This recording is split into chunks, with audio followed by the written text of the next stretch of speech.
Staff Sergeant Wise. So there are 3 events to the Army physical fitness test: push-ups, sit-ups, and a 2-mile run. What you're going to be doing this morning is a diagnostic. If you really want to go out and run 2 miles and you want to do 2 minutes of push-ups and sit-ups, that's fine. That's on you. All right. But what I want to talk through right now is the proper form for the push-ups and sit-ups. All right. First off, push-ups. When you come forward for a PT test, you're going to be given the command, get ready.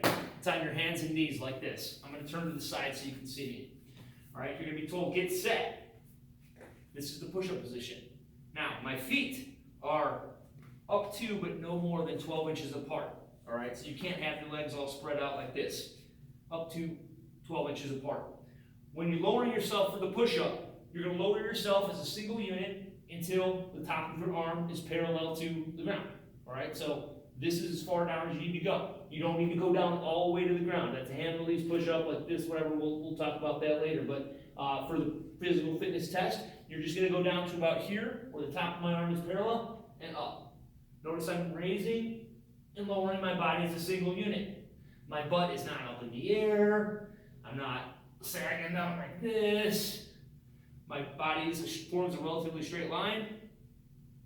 Lower and raise. Now, if you need to rest, if you feel like I'm going to go down and I'm going to get stuck, 2 authorized rest positions. 1, you can flex your back like this. You just can't put all your weight down on your knees or on your legs. Or you can sag in the middle. You just can't lay your legs on the ground. Either way, whichever way you choose to take a little break, you just have to go back to the front lean rest position, which is this, where your body is straight, before you start performing push-ups again. Your hand placement, all right? Notice my hands right now are generally right underneath my shoulders. That's fine. I can move my hands if I want, as long as my hands stay in contact with the floor. All right, again, just, you want to do some wide, that's fine. Knock out a few wide, take a rest, adjust your hands, all right, however you want to do it. Knock out as many reps as you can. That's the push-up. Again, do 1 minute. You can take breaks in there, and then count the reps, as many good repetitions as you can get is what we're looking for. For sit-ups, now, normally, this is the proper position for sit-ups. Fingers interlocked behind the head. Everything's flat right now. Somebody would be holding my feet, okay? And when I go up, base of my neck needs to surpass the base of my spine. All right? You'll figure out the sit-ups when we do this for real. But since you're on your own right now at home, what I'm going to have you do is what we call a butterfly sit-up. All right, you're going to put your feet together, your arms above your head here, and you're just going to come up and do a sit-up. This way you don't need somebody to hold your feet.